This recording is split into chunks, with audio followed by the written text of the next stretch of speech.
Assalamu alaikum, beta. How are you? Hope so. Everyone is fine by the grace of Allah Almighty. Beta, today we are going to discuss about uh, major aspects of the Islamization process during 1977 to 88. Before getting start of that point, I just want to tell you about General Ziaul Haq.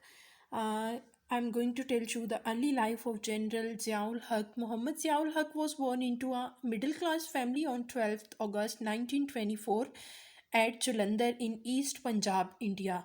After completing his early education at home, he enrolled at St. Stephen's College in New Delhi, India.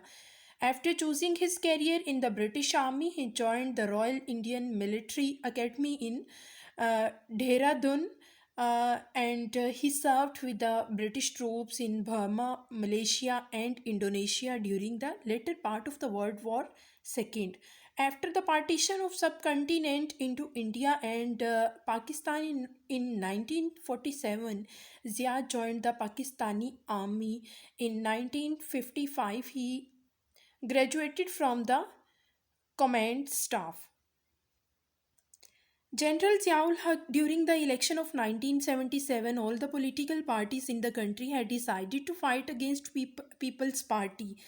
All the parties formed an alliance called Pakistani National Alliance. Maulana Mufti Muhammad was its head. The National Assembly election were held on 7th March 1977, in which People's Party won with the great majority. The National Alliance blamed it of rigging the polls and boycotted the provincial elections held on 10th March. The elections were declared invalid.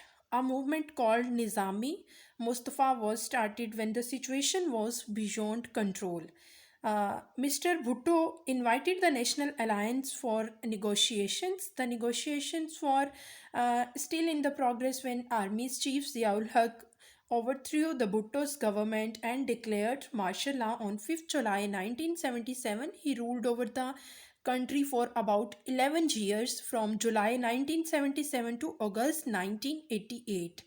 General Ziaul Haq was killed in an air crash on 17th August 1988.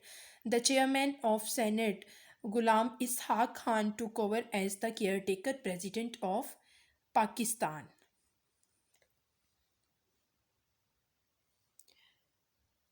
Next, there are some of the major aspects of the Islamization process during 1977 to 1988.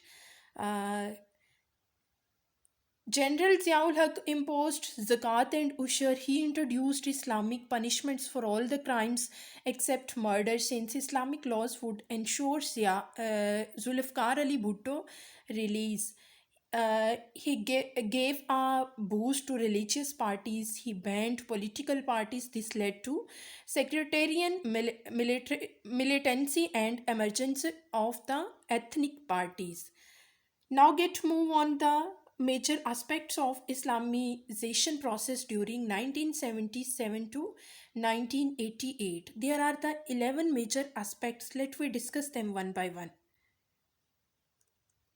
The first one is we can say that the major aspects of the Islamization process during 1977 to 1988 are as under. The first point is the setting up of शरई courts शरई अदालतों का क़याम. Shariat bench is set up in all the high courts on 10th Feb 1979. Ulma were appointed as judge in them. Federal Shariat courts instead of Shariat benches were set up in 1980, which hears appeals against the decision of their subservient courts and interprets in Islam. The appeals against the decision of the federal Shariat courts are heard by the Shariat appellate bench of the Supreme Court. 10 February 1979 10 Feb 1979 को एक ordinance के ज़रिए तमाम high courts में शरीयत bench कायम कर दिए गए, जिनमें उलमा को बतौर जज शामिल कर दिया गया। 1980 में शरीयत बेंचों को बजाय वफाकी शरई अदालत कायम की गई, जो मातहत अदालतों के फ़ैसलों के खिलाफ अपील सुनती थी और इस्लाम की तशरीह करती थी। वफाकी शरई अदालत के फ़ैसलों के खिलाफ अपील की समाअत सुप्रीम कोर्ट का बेंच करता था, और ये अदालत इस्लाम से मुतज़ाद कवानीन और इक़दामात को कलअदम करार दे सकती थी। Come toward the next point, implementing Shariat Ordinance. The government passed Shariat Ordinance in 1979. All the matters of stealing, drinking, alcohol, rape, and other crimes would be dealt with under Shariat law.